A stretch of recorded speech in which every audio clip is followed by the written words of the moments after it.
Hello and welcome back to the Lit with Prayer YouTube channel. I'm your host, Dane Camella, and in today's video, we are going to talk about how to deal with mental health challenges, as well as just whenever you're having a mental health setback. We all go through ups and downs when it comes to our mental health. I've been there, I've learned a lot, and I want to share that with you today in today's video. If you haven't yet subscribed, please go ahead and do so. And I also wanted to let you guys know our nonprofit foundation, the Lit with Prayer Foundation, is launching soon. If you guys would like to follow along, make sure you to check out our Instagram page, the Lit with Prayer Foundation. You can start donating to our fundraiser that we have going on right now to hopefully help 100 people by the end of 2022 get Christian counseling from licensed therapists. I'm so excited about this, guys. So check that out, and your support means so much to us. So how do we deal with mental health challenges or mental health setbacks?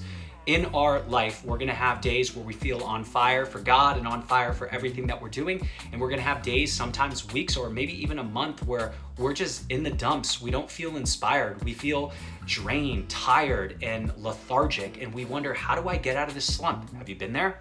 No, I've been there. I go through it every single year where I go through those slumps. But I wanna share with you some key things I do to help get me out of those mental health ruts. So first, one thing I have to do whenever I'm going through a mental health rut is my relationship with God comes first, and that needs to be something that is prioritized even more every single day. I want to make sure I'm praying. I want to make sure I'm getting into the Word and directing my focus like we talked about in a previous video too, because whatever you focus on, you're going to feel a greater sense of. If I'm focused on, oh my gosh, I'm in this mental health rut, I can't get out of it, I'm going to be stuck, and it's going to keep me there. So I want to take control of my focus. I want to prioritize my relationship with God. I want to make sure I'm paying attention to what's coming in, and I want to make sure I'm getting the Word in my life. I want to make sure I'm praying, listening to praise and worship music to get me back to that place where I understand that I'm a child of God. I have peace that surpasses all understanding, and I am strong in the Lord in everything that I do. So that's one thing. The second thing I want to do is I want to look at my health. What am I doing when it comes to my health? Am I getting into the gym? And am I doing things that I can prioritize my body? Because your body directly affects your mind as well too. If you're not working out, if you're a little out of shape, if you're eating foods that are not necessarily healthy for you, all those things have a direct impact on your mental health. Have you ever gotten into a rut where you haven't worked out, you feel lethargic and lazy, and that ultimately makes you feel a little shameful about yourself? I've been there. I know it's hard, and we beat ourselves up. So start putting together plans in place to go for a walk every single day you wake up. Get out in the sun if you can get the sun in the morning. That helps our mental state and mental health too.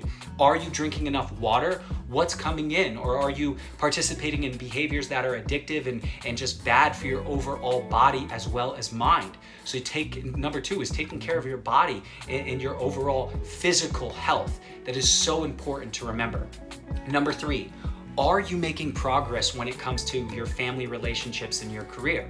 When we make progress in our lives, it helps us with our mental health. How is your career? Are you going above and beyond when it comes to your career? Regardless of what you're doing, you can always put in as much effort as you can in your career. And that demonstrates not only your willingness to go above and beyond, but to serve at a really high level, which is so important as well too. Are you serving in your relationships? Are you being able to, give into the people's lives who you surround yourself with? That's so important. So how are your relationships with your family?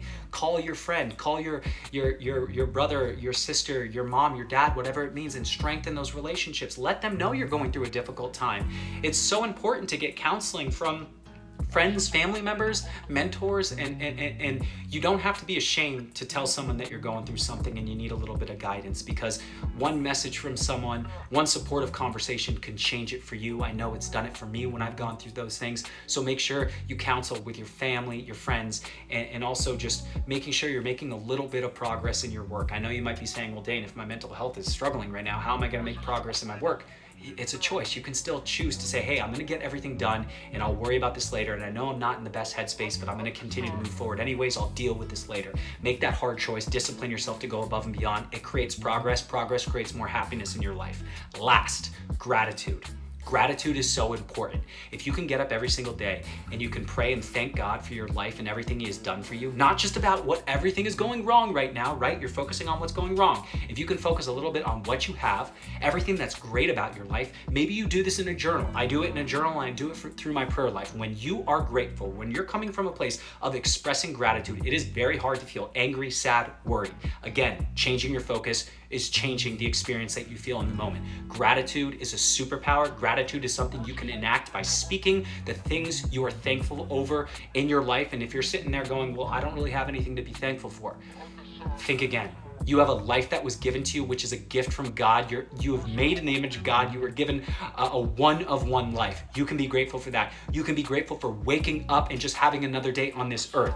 You can be grateful for so many things. So you write down those things. Think of as many as you can. I'm saying if you do this for 5 or 10 minutes in the morning, it will change the way you feel. And your mental health is directly correlated to your ability to focus and change your focus based on your thinking and being grateful. So don't forget gratitude. It's so important. I hope any of these 4 tips helped you. If it did, share it with a friend. You never know who it might help at the time that they're watching this. And make sure you subscribe so you can see our future videos to come. Leave a comment below if you have any questions. Looking forward to getting back to you and seeing you in the next video to come. God bless you.